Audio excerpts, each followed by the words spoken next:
guys, welcome back to my YouTube channel. So we're effectively in week 4 of 12 weeks to a sustainable you, but week 3 of content. So the first video of content was talking about diets, all the different diets out there, which one's best for you. Last week we talked about exercise, how much you should do, when, some of the pitfalls and some of the mistakes people make. But this week we are moving on to water. So you'll generally find when people start on a health and fitness regime that water is up there in one of the things they really try to nail. So often people think if I include more water in my diet, that's that ticked off, I'll lose weight, I'll be suddenly overnight healthy. So I just want to talk a little bit about water, how much, and some of the indicators when maybe you're not drinking enough. But today I literally want to split the video into around about 6 parts. So basically first one will be just talking about how much water do we need. Second part we'll talk about, apparently water does help you lose weight, some people say. So we'll talk a bit about that. Number 3, how water intake might affect your energy levels, brain function, and some illnesses. Also, part 4 is going to be talking about, is it just water we have to drink or do other fluids count? Part 5 are some of the indicators of hydration. And then I think part 6 will just bring it together and conclude everything. So let's get straight into it and start talking about how much water we need. Okay, so one of the main questions is probably going to be, how much do I need to drink? So if you look at your body as a whole, about 60% of your body is actually water. So straight away, that's telling you how important it is that we keep those levels topped up. And we lose it through the obvious ways we lose water, obviously going to the toilet through urine, we lose it through sweat, but we also lose it through breathing. So obviously to prevent dehydration, it's really important that we get loads of those fluids replaced. So how do I usually work out how much water a person should drink? Normally what I'd say to people is take your weight in kilograms and times it by 0.03. To be honest, for the average person, it usually gives you about 2 litres, which I think if you're nailing 2 litres a day, you're on the right track. But if you're a lot bigger, then yes, you're going to be looking to drink a bit more. But obviously, it depends on a lot of things. It's not just size. It depends on where you live. If you live in a really hot climate, naturally, you're going to want to drink more. It depends on your diet. If you're eating loads of dry foods, maybe spicy foods, salty foods, you're going to need to drink more as well. How active you are. So if you're in a sedentary job and you don't do any exercise, naturally you don't need as much as the person who does a very manual job and gets loads of exercise. So naturally that's going to affect the amount you should drink. And your health as well. If you've got health conditions, infections, fever, if you have a really bad bout of diarrhea, you're losing a lot of fluid through those health conditions. So you need to be drinking more. Now, about 20% of your fluid intake comes from food. Again, affected by what type of food you eat, but it's around about 20%. So there we need to be getting 80% through fluids through drinking. So we'll talk a bit later about what those fluids should be. But a lot of people say that by increasing their water intake, they can lose more weight. So let's have a bit of a talk about that next. Okay, so can drinking more water help you lose weight? There have been claims that obviously more water can curb your appetite and can increase metabolism. But studies have found that chronic dehydration has been associated with conditions like obesity, diabetes, cancer, and some cardiovascular diseases. So that connection has been made. Also, by drinking 2 litres a day, we found in some studies that energy expenditure was increased by 23 calories a day. Now, it's pretty negligible, isn't it? But I suppose it adds up over the time, and it's due to the thermogenic response of drinking more water, basically. So yeah, it is negligible, but it's there. Also, it's been found that in some studies that drinking 500 millilitres of water before a meal caused the people to lose more weight because it curbed their appetite. So they ate more calories in the meal, and apparently in this particular study, over a 12-week period, the people who drank the water before the meal lost 44% more weight. So you can see there's a connection with, obviously just having that drink of water just takes the edge off your appetite a little bit, and that's basically why it works. On the increase in metabolism, yeah, it's negligible, it's there, and it might add up over time. But I think there's some sense in having a drink of water before you eat, because sometimes there's that confusion in the brain, am I hungry or am I just thirsty? So yeah, there is some sense in that, so I would definitely say that's probably a good habit to get into. Okay, well, there's been loads of studies done that support the effect of water intake on brain function, energy levels, and certain health problems.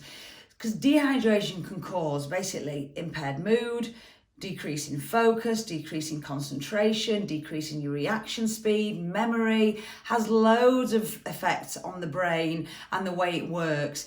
Even I know myself, when I've been really dehydrated after training hard and sweating a lot, you almost feel like your brain takes a while to catch up.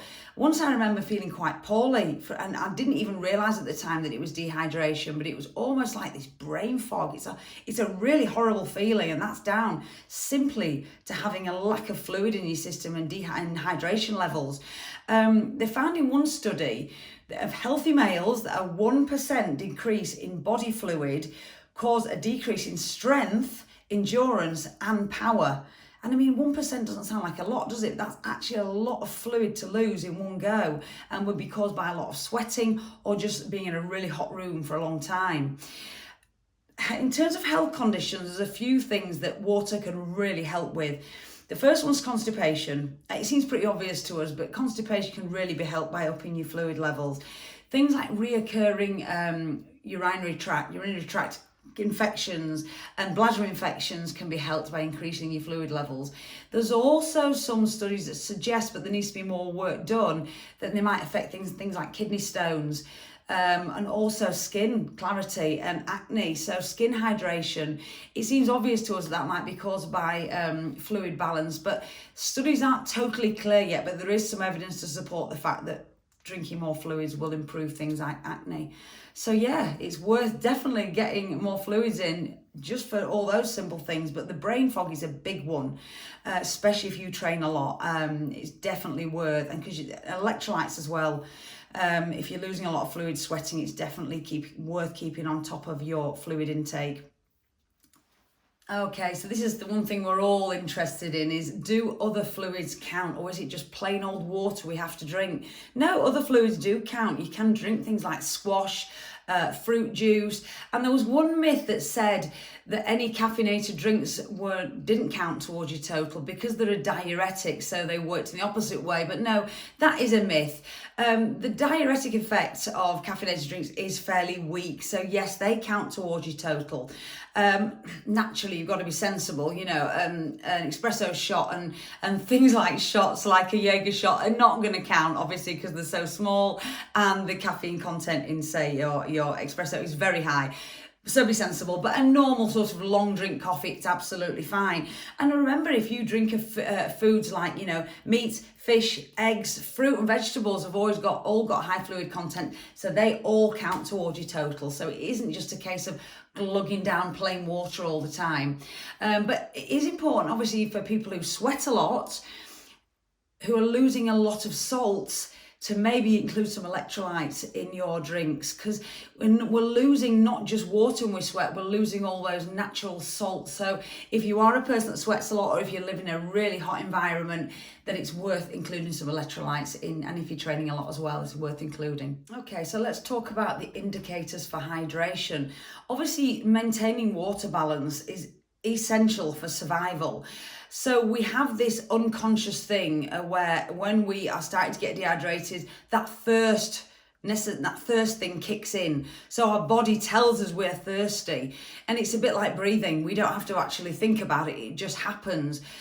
But really, that sort of thirst thing isn't adequate, because if you're looking for optimal health and performance, you don't want to just rely on that thirst thing, because at that stage, when the thirst kicks in, you're usually already starting to get dehydrated.